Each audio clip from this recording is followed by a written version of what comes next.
Once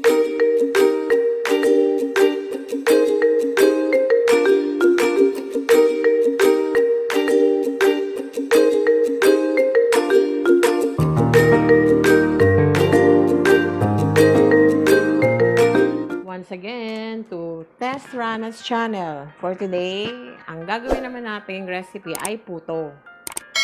So, ito ang mga ingredients na gagamitin natin guys ha. So, gagamit na for the meringue, gagamit tayo ng 6 egg whites. Ayan, 6 egg whites. And then, gagamit din tayo ng 1/2 cup sugar para yan sa meringue natin. And then, gagamit din tayo ng 1.5 cup na cake flour, 1 cup fresh milk, and then 1/4 cup na white sugar, and half teaspoon of salt, half teaspoon of baking powder, and then for the toppings, meron tayong itlog na maalat, and cheese slice, cut into slices, into pieces. So, ayan yung mga ingredients na gagamitin natin guys ha. And then, gagawa tayo ng kalahati ng ating puto, lalagyan natin ng ubi flavor. So, gagamit tayo ng ubi flavor guys. Ayan. So, ayan ang mga ingredients natin. Tignan natin ating meringue. So, start na tayo gumawa ng meringue. Ito yung 6 egg whites. Egg whites. And then, ito yung half cup of sugar. So, start na natin. Ang ating meringue.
So guys, okay na ang consistency ng ating meringue. So set aside muna natin siya for a while. And then, gawin na muna natin ang ating puto batter. So guys, start na tayo. I-sip na natin ang ating flour. Gawin natin siya ng paunti-unti. Kailangan maiwasan yung mga lumps.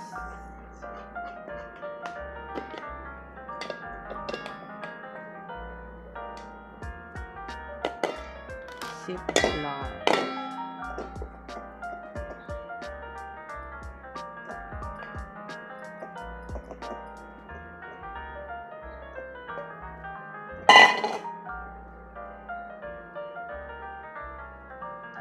Ayan. Kailangan sip natin siya mag-igi para iwasan ang mga buo-buo. Okay siya guys.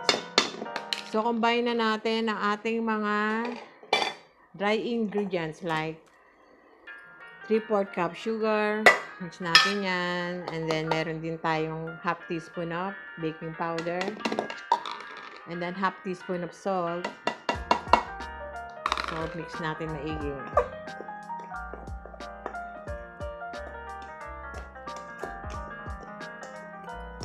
Mix natin siya maigi hanggang sa makombine ang salt, sugar, baking powder, and the cake flour.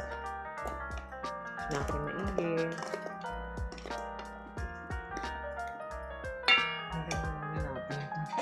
And then, add na natin ang ating wet ingredients like itong atin 1 cup of fresh milk.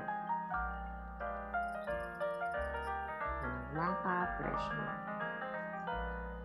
Fresh milk para puting-puti ang ating puto. Ayan. Tapos stir natin siya maigi hanggang sa maging smooth ang ating batter. Natin siya maigi, guys.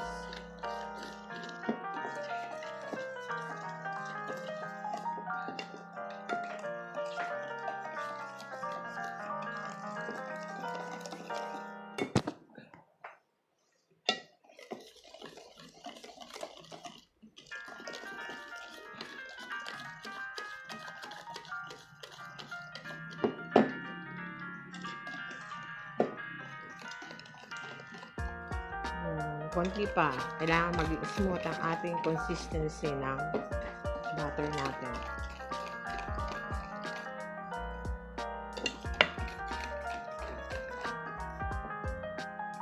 Kita mo. So guys, eto na tayo.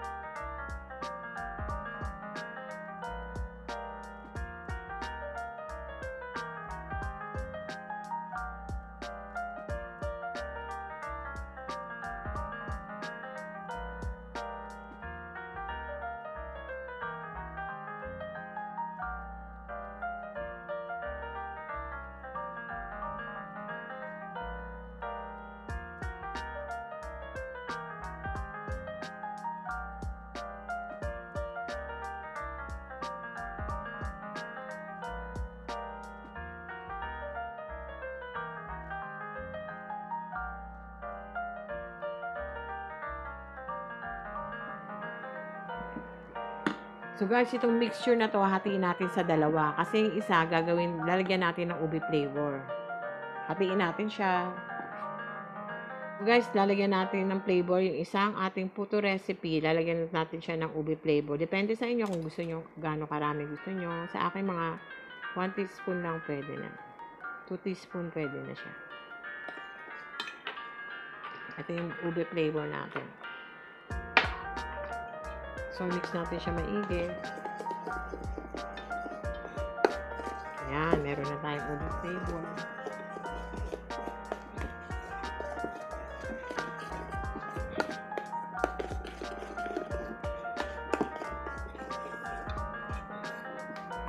Bango.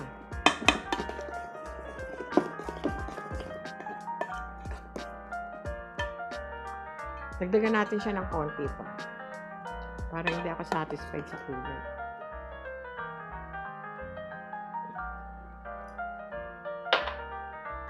So, mix natin ito. Ubing-ubing yung amoy niya. Bilhin yung McCormick na flavor, masarap. Parang original na ube.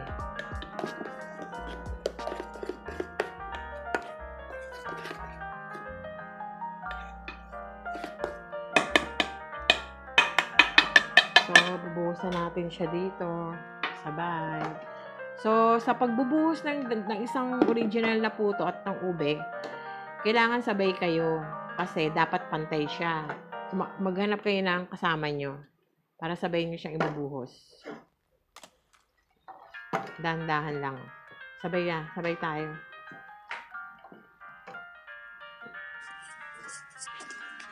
Shout out nga pala to Enrique Notario and Era Bacani for watching all my vlogs. Thank you guys.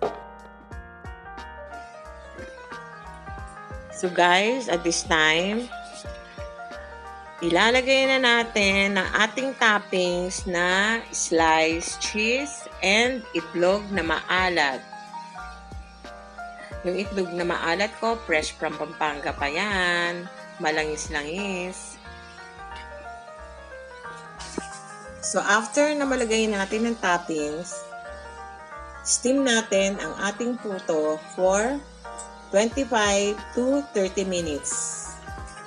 After 30 minutes of steaming, so, ito na ang ating puto. Ayan.